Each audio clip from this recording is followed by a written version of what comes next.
Well, I'm glad that's over. There goes Davis! Oh my God! Davis is going running all the way back! Auburn's going to win the football game! Hello and welcome to this episode of War Eagle Weekly. How we doing, Josh? As well as I can be after an Iron Bowl loss, but it's not something we didn't expect, to be honest with you. You're right. You're right. I mean, man, the Texas A&M game gave me so much hope when it really shouldn't have. We were in a group text with an Alabama fan who shall remain nameless, but I told him, I was like, until this coaching staff shows me that they can put two games back to back and actually do the exact same thing in both games, I'm not going to believe it. And last week in our episode, I got hyped up and I called and I said Auburn was going to win the game, but I wasn't super into the pick as the week went on. It just felt like it was going to be a rough game, and it ended up being a rough game. It could have been a lot worse. But it wasn't pretty. I mean, I feel like, especially after what we saw against Texas A&M, I thought we were going to be able to see, a lot more of Jarquez. Yeah. But instead, out of the, 65 offensive snaps, Peyton Thorne had a handle on 51 of them, which is absolutely ludicrous to me. 10 rushes and 41 passes is just stupid. And then we have all the momentum in the game, and then they decide to throw in a trick play for the first time all damn season and force Jarquez to throw a ball 41 yards down the field, across the field, mind you. Across his body, yeah. It was mind-boggling. It was very confusing, to say the very friggin' least. Yeah, no, it was a confusing game plan. You just got done seeing the Oklahoma Sooners run the ball against Alabama the week before and tear them to give you the blueprint. And Jarquez just came off of a game where he had over 30 touches, and we beat Texas A&M. And they looked like as soon as the first quarter ended, it looked like they were just done with the run, because up to that point, Jarquez was averaging over 7 yards a carry. Now, we talked about it during the game because we watched the game together. It's the first one we've been able to watch together this year. And I told you, I was like, if you get away from the running game, the offensive line gets complacent. And when you try to go back to it, they can't quite do it. And that's what happened. Throughout the game, it constantly happened. It happened again down there in the red zone when we were on the 2-yard line and couldn't punch it in. And at no point did I think we were going to get that in by running the ball, because we haven't proved it all year long. When we needed to run on third and short or whatever in short, we really don't seem to be able to do it.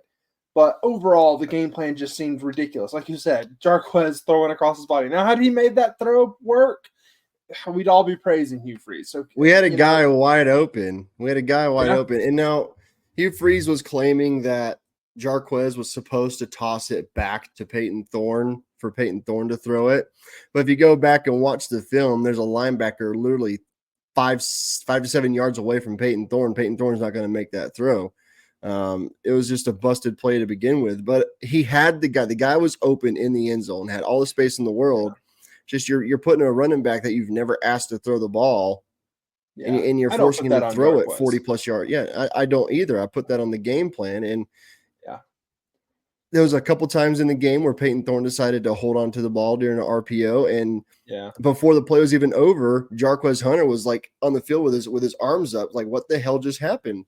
And you said it a bunch of times during the game. You're like, Peyton's here goes old Peyton trying to do too much, trying to be the Iron Bowl hero in his last Iron Bowl. Yeah, and we forced 4 friggin' turnovers, Cameron. We won the turnover game. We lost the time of possession game by, I believe, 10 to 15 minutes. I can't remember. Almost 10 minutes. Almost 10 minutes, I think. 13 minutes. 13 minutes. We lost by 13 minutes. A little bit more. You're right. And Alabama only outgained us by 60 total yards and had one more first down than us. And that's saying something since Alabama was 12 for 18 on third down and Auburn was 4 for 12. So we were moving the ball, but you brought it up. We can't punch it in. We're on the goal line. We're in the red zone. It's just so mind-boggling. We were doing what we wanted for the most part. Even on offense, we were doing what we wanted, and we just couldn't put it in when it mattered. Yeah, the graphic on the screen right now is showing 6 points off of 4 trips in the red zone in the first half. 6 points. I told you. I screamed it the entire first half. Had we taken the points instead of letting Peyton Thorne throw it away on 4th and goal, had we made the field goal, it would have been a 1-point game heading into halftime. But at that point, we had caused, I believe, 3 turnovers up to by halftime, right? We only had 1 turnover in the second half, if I remember correctly. Maybe I'm wrong. At the very least, we had 2 turnovers. There's two per half. Okay. So we had 2 turnovers, and we were down in the first half. It's just absolutely ridiculous. We could not convert on third down.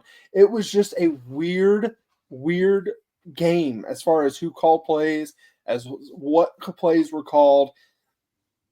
Didn't make any sense. And then second half, we've talked about it ad nauseum. We were rolling, and then they decided to go with the trick play where Jarquez throws the ball. We were rolling. We had just turned over Alabama. That was right after the interception. Yeah, right after the interception. Just turned over Alabama. We were rolling. We looked good. We looked like we were in a rhythm, and then we went off of that rhythm. It was a frustrating game, but I think this is the other side to it, is we're both upset that we didn't win the game. But at the same time, I've seen us after an Iron Bowl loss, Josh, and yesterday we were not as upset as we normally are. This was the offense that we saw all season long. This is the offense that was playing against freaking Vanderbilt. This was exactly what we thought it was going to be. And we booked a little bit in our preview show. Way too hard. We really got excited over the Texas A&M game. We recorded that a day after that, and I think that had a lot to do with it. But there's only so much you can do when the play calling is what it is. But like you pointed out, we caused 4 turnovers. The defense, allowed 28 points. But again, the offense was only converting 33% of the third downs. And so the defense was on the field for a little bit. Now, I will say there were times where the defense looked dominant. And then there were times that the defense looked like they really didn't want to be out there playing. It was kind of what was the angle Jaron Thompson took? I know you know what play I'm talking about, dude. Yeah. We talked about it during the game. He had Milrow, right? It was on that Milrow. It was a third and long conversion. Yes. Yeah. And he just absolutely looked like he took the wrong angle completely. But this defense, all in all, when you cause 4 turnovers, the defense plays good. Yeah. You just got to put it that way. Alabama scores 28 points because our offense wasn't doing anything.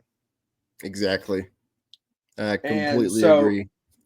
I will say also, I hated seeing Keontae Scott in a critical down. He has been terrible this year. Eugene Asante, he had a couple of okay moments, but I was okay not seeing him. But the coaching staff, and after the game, the way that Hugh Freeze treated and talked about the seniors and the guys that this was their last game, it kind of felt like they were okay playing lesser players because it was their last game, and they had worked hard and they were good leaders. And I think that comes up, and that's the reason why we saw those 2 players specifically as much as we did. Oh gosh, when was the last time Auburn forced 4 turnovers in the Iron Bowl? All year long, this defense has been terrible at forcing turnovers. Been a very long time. And in the game that mattered the most, they were out there balling. Now something to take away from those, though. The youngest player to ever fumble the ball in the Iron Bowl is 17-year-old phenom Ryan Williams. Youngest player to ever fumble in the Iron Bowl. You don't hear the media talking about that, though. You don't. Locked his ass up. Yep, 58 yards, which honestly, they showed a stat during the game. I believe in the last like 6 games, he's actually only being held to like 38 yards is his average in the last like 6 games. Damn. Maybe it was the last 4 games. So he actually He did have a wide open average. drop in the end zone. He did. Thank And goodness. but hey, a drop is a drop is a drop is a drop. So That's true. you got to make You know, a a freshman catch scored a when it matters. touchdown in the Iron Bowl, but the other freshman didn't. That would be Cam Coleman. Cam Coleman scored a Yeah. touchdown. Ryan Williams didn't. So who's the better receiver now? Ultimately, it didn't matter. I'm just all doom and gloom, man. I'm all doom and gloom. Another thing about this defense is it talked a lot about Ryan Williams and Jalen Milroe. And there were countless times where I was like, Milroe just outran Riddick. I'm pretty sure Riddick is not as fast as Milroe. But I mean, I don't. He got semi blocked right before Milroe took off, so he got taken off balance, and so he had to make up a couple of steps, and he was still able to get a hand on Milroe. And so I don't really blame that on Riddick. I can see where people are saying it is on Riddick because he didn't see the block coming all that well. Yeah. But at the same time, he was knocked off balance and he had to gain a few yards. So I mean, but he was playing spot. Also, he was playing containment. He was keeping an eye on his assignment, and so it's just one of those things. It's just Milroe is more aware of his blockers, and Riddick just wasn't aware of the blockers. Yeah. And he was slippery, man. He got out of a couple of sacks, a couple of tackles for a loss, and made some positive plays. I mean, Milroe's been doing this a while, and we have a lot of freshmen out there. Caleb Harris looked phenomenal. Caleb Harris did. He had some freshman mistakes, though. He looked like a freshman going against players that were better than him. Honestly, next year I would expect better performance from this defense. We'll have to see how it goes. But we came into the game and we clearly were bound and determined to stop Ryan Williams, which we did. But Alabama came in prepared to throw the ball to the slot receiver as well as their tight ends. And we did not have an answer for them. How are we going to let somebody named Jeremy Bernard get 111 receiving yards on us? What the hell? Jeremy Bernard. Bunch of junk. Our secondary has been our weak point all season long, and it showed in the Iron Bowl. It definitely showed. Yep. So, what a crappy way to end the season. Maybe we'll get a bowl game, and we'll probably see either Hank Brown or Walker White. Because at this point, you would think, or maybe we might see Peyton Thorne. I don't know. Hopefully not, but we might. But we definitely won't be seeing Holden Geriner. It was announced today, Sunday, the 1st, that he is entering the transfer portal. And it also was announced that Hank Brown was entering the transfer portal. But you were telling me that he announced he debunked it on his IG. IG. Yeah. Yep. He debunked it. That he was sticking around, which honestly is good. I thought Hank Brown deserved more playing time than what he got. He had a bad half, and I wanted to see how he reacted to it, and we have yet to see that. So the coaching staff lived with Peyton Thorne, and it is what it is. But Josh, kudos to them. We also lost Micah Riley. I was about to say that. Yeah. So outside of those two players, for sure. Who are you thinking we're gonna see enter the transfer portal on the offensive side? Let's start there, and then maybe we'll move over to defense. Honestly, I would expect Hank Brown at some point to put his name in the portal. Wow. He might. I would say he's probably going to stick around for spring ball after DK gets there, and the coaches are able to see more of DK and Walker White and whatever, because they're going to go after quarterback hard in the portal. Yeah, they have to. I would expect maybe a couple of it's something somewhere we can't really lose anybody. I would expect a couple of offensive linemen to enter the portal, and maybe Bryce Kane. But with our receiving class being so thin for this recruiting class, Bryce Kane's prospects have to be looking up on the Auburn roster in the two. You gotta think so. I'm a big believer that we're going to see Cobb enter the portal. I don't think Alston is going anywhere. He's pretty much come out and talked about staying here at Auburn. He hasn't come out and directly said it, but it was kind of like I get that same feeling that I had for Chad Baker-Bizzara. Is there was rumors about him leaving, but ultimately he loves it here too much. And I think that we get that with Alston. A lot of people forget how much he was recruiting that class he came in on, and he loves Auburn. And he's waited behind Jarquez for 2 seasons, and he's ready to take that lead back role. And if Cobb does end up staying, it'll be a 2-headed monster for sure.